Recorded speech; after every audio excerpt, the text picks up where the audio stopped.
Karena sudah merasa akrab dan dekat, aku pun memberanikan diri untuk datang ke rumah Bang Alfi.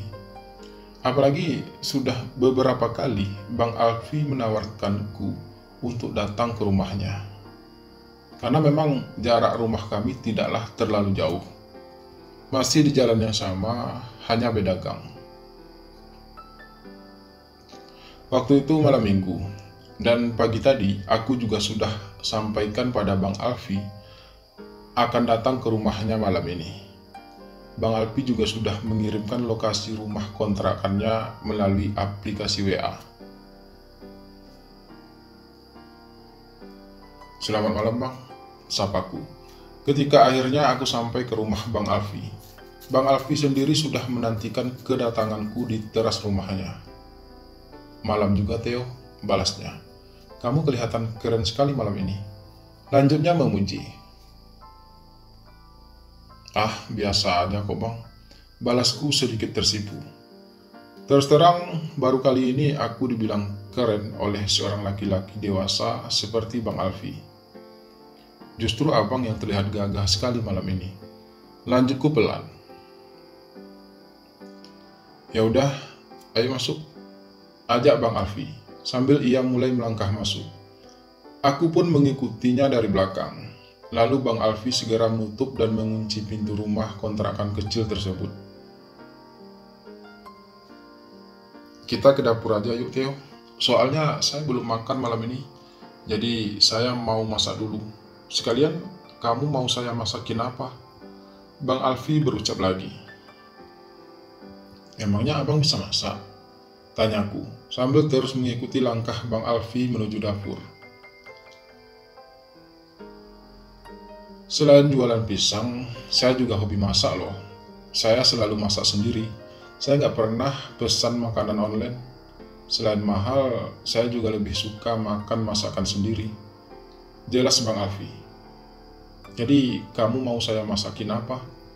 Tanyanya lagi mengulang. Terserah Bang Alfi aja. Kalau soal makan, saya orangnya nggak suka pilih-pilih. Karena sudah kebiasaan dari kecil, nggak bisa milih-milih makanan. Maklumlah, sudah biasa susah dari kecil. Balasku sedikit dramatis. Kalau gitu, saya masakin nasi goreng aja ya, biar praktis dan nggak butuh waktu lama. Ucap Bang Alfi. Iya Bang, balasku singkat. Lalu Bang Alfi pun mulai sibuk mempersiapkan segala sesuatunya untuk membuat nasi goreng. Daripada bengong, mending kamu bantu saya. Tiba-tiba Bang Alfi berucap lagi, melihat aku hanya berdiri di dekatnya. Wah, saya nggak pernah masak Bang. Paling cuma pernah masak mie instan aja, balasku. Kalau gitu, kamu bantu iris bawang aja ya. Ucap Bang Alfi sambil ia menyerahkan beberapa bongkah bawang merah dan sebilah pisau. Aku segera mengambil bawang dan pisau tersebut dari tangan Bang Alfi. Terus terang, aku belum pernah mengiris bawang sebelumnya. Tapi aku sering melihat ibu melakukannya. Jadi, aku pun dengan sedikit kaku mulai mengupas bawang tersebut dan mengirisnya dengan perlahan. Karena belum pernah melakukan hal tersebut, tanpa sadar, tiba-tiba jari telunjuk kiriku pun ikut teriris pisau yang tajam tersebut. Aduh, teriakku sedikit tertahan karena menahan perih. Kamu kenapa? Bang Alfi spontan bertanya, sambil ia pun mendekatiku. Jariku keiris Bang, keluhku, masih berusaha menahan perih. Parah? Tanya Bang Alfi dengan nada cemas. Lumayan Bang, sampai berdarah dan terasa perih. Balasku, sambil memegang jariku yang terluka tersebut. Yang namanya keiris ya pasti berdarah lah Theo. Sini saya lihat. Ucap Bang Alfi kemudian, sambil ia meraih tanganku. Kamu tahan dulu darahnya pakai tisu ini. Saya ambil plaster dulu di kamar. Ucap Bang Alfi lagi, sambil menyerahkan beberapa lembar tisu padaku. Kemudian ia pun melangkah menuju kamarnya. Beberapa saat kemudian, Bang Alpi sudah kembali lagi ke dapur dengan membawa sebuah plaster untuk membalut luka di jariku tersebut. Dengan penuh perhatian, Bang Alfi segera membalutkan plaster tersebut di jariku yang terluka. Makanya hati-hati, ucapnya terdengar tulus. Segala perhatian dan ketulusan Bang Alfi tersebut benar-benar membuat aku merasa semakin menyukainya. Aku semakin mengaguminya, dan hal itu juga membuat aku semakin yakin kalau Bang Alfi juga menyukaiku. "Kamu istirahat aja, duduk di situ," ucap Bang Alfi lagi, sambil menunjuk sebuah kursi yang berada di sudut ruangan tersebut. "Biar saya aja yang masak," lanjutnya. "Iya bang," balasku, sambil mulai melangkah menuju kursi yang dimaksud Bang Alfi tadi.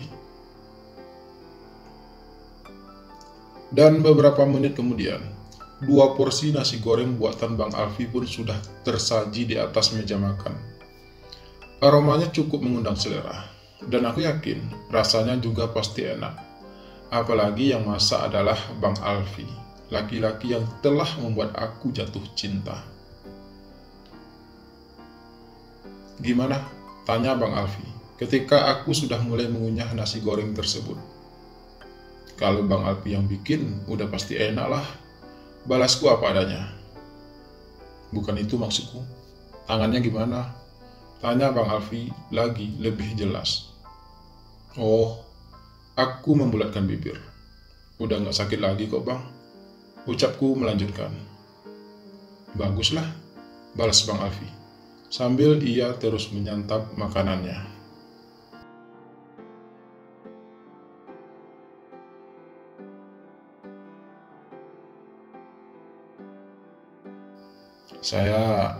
Saya mau ngomong sesuatu sama Bang Alfi," ucapku sedikit terbata.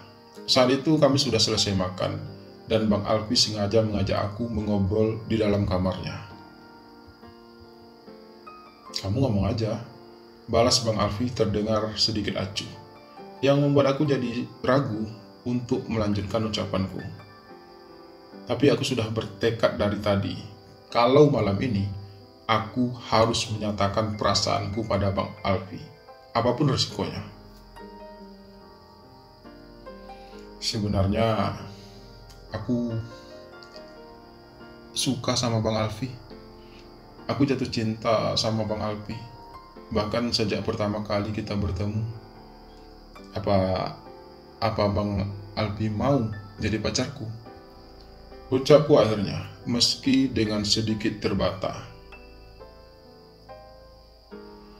Bang Alfi menatapku lama, cukup lama. Aku jadi semakin salah tingkah karenanya. Pada akhirnya aku hanya bisa tertunduk.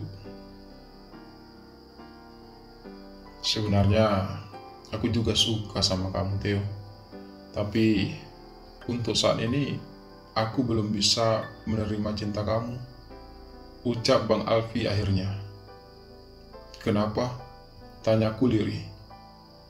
"Karena saat ini aku masih terikat dengan seseorang," balas Bang Alfi. "Bang Alfi sudah punya pacar?" tanyaku dengan nada kecewa. "Iya, tapi sudah lama kami tidak saling bertemu, karena sekarang pacarku itu sudah menikah dengan gadis pilihan orang tuanya. Namun kami sudah sepakat akan tetap menjalin hubungan," jawab Bang Alfi. "Kami pacaran sudah lebih dari 3 tahun. Namanya Zidan. Dia anak orang kaya, anak tunggal. Karena itu dia tidak bisa menolak perjodohan tersebut. Meski sebenarnya kami masih saling mencintai. Tapi sejak Zidan menikah sekitar 4 bulan yang lalu, kami belum pernah bertemu lagi. Saya pernah mengajaknya ketemuan, tapi ia beralasan kalau saat ini ia belum punya waktu untuk bisa bertemu dengan saya.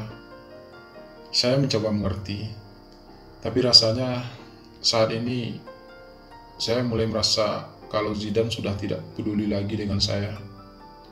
Jelas Bang Alfi panjang lebar. Kalau begitu, mengapa abang masih menunggunya? Tanyaku.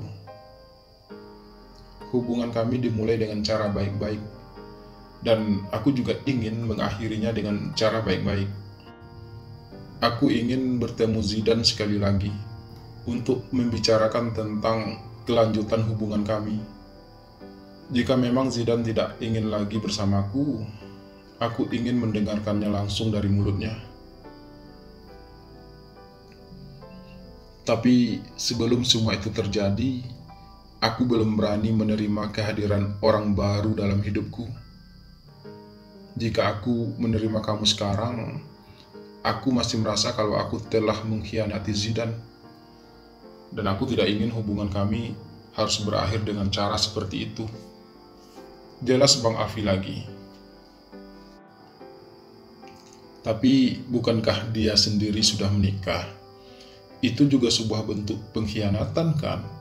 Tanyaku lagi. Zidan menikah karena terpaksa. Dan lagi pula, dari awal kami juga sudah sepakat kalau kami akan terus menjalin hubungan meskipun salah satu dari kami sudah menikah. Balas Bang Alfi.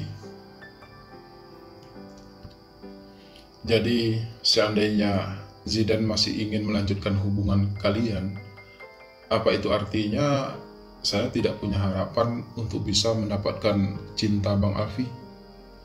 Aku bertanya kemudian. Sepertinya begitu, dan saya minta maaf untuk hal itu. Balas Bang Alfi sedikit serak. Kalau seandainya Zidan justru ingin mengakhiri hubungan kalian, apa Bang Alfi mau menerima cintaku? Tanyaku lagi, sekedar ingin tahu. Kalau soal itu, kita lihat aja nanti. Karena aku tidak mau menjanjikan kamu apa-apa, Theo. Aku juga mungkin masih butuh waktu. Balas Bang Alfi. Baiklah Bang, aku juga gak bakal maksa untuk bisa mendapatkan cinta Bang Alfi.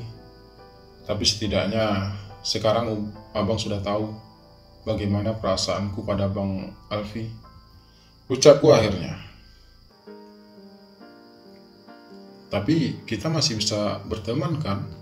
Tanya Bang Alfi selanjutnya. Aku akan selalu ada buat Bang Alfi, kapanpun Bang Alfi membutuhkanku. Balasku berusaha tegas. Maafkan saya ya, ucap Bang Alfi tiba-tiba. Seandainya saja saya masih sendiri, saya nggak mungkin bisa menolak orang sebaik kamu, Theo. Tapi begitulah kenyataannya. Lanjutnya. Nggak apa-apa Bang, justru saya harus berterima kasih sama Bang Alfi karena sudah mau jujur. Setidaknya sekarang saya tahu bahwa orang yang tepat di saat yang salah itu memang ada.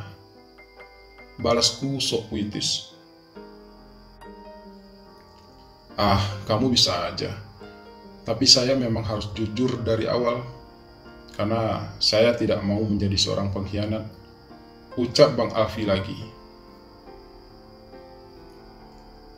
Dan aku akui, kejujuran Bang Alfi akan hubungannya bersama Zidan justru membuatku semakin merasa kagum dengannya.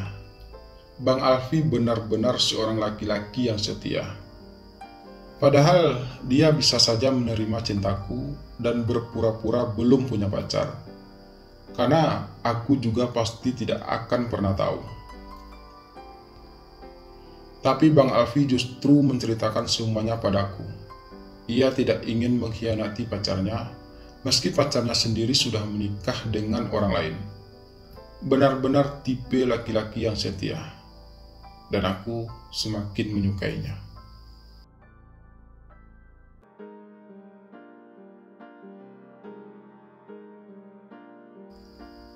Aku memang merasa kecewa, karena Bang Alfi tidak bisa menerima cintaku. Tapi setidaknya, aku masih punya sedikit harapan. Karena seandainya hubungan Bang Alfi dan Zidan harus berakhir, itu artinya aku masih punya kesempatan untuk bisa mendapatkan cinta Bang Alfi. Tapi jika yang terjadi justru sebaliknya, maka aku juga harus siap kecewa lebih dalam lagi. Namun yang pasti untuk saat ini, aku masih mencintai Bang Alfi. Aku tidak bisa melupakannya begitu saja. Walaupun untuk saat ini, aku belum bisa memilikinya sebagai kekasih. Tapi setidaknya, aku masih bisa menghabiskan waktu berdua dengannya. Setidaknya kami masih bisa berteman. Lalu kapan rencana Bang Alfi untuk bertemu Zidan dan membicarakan tentang kelanjutan hubungan kalian?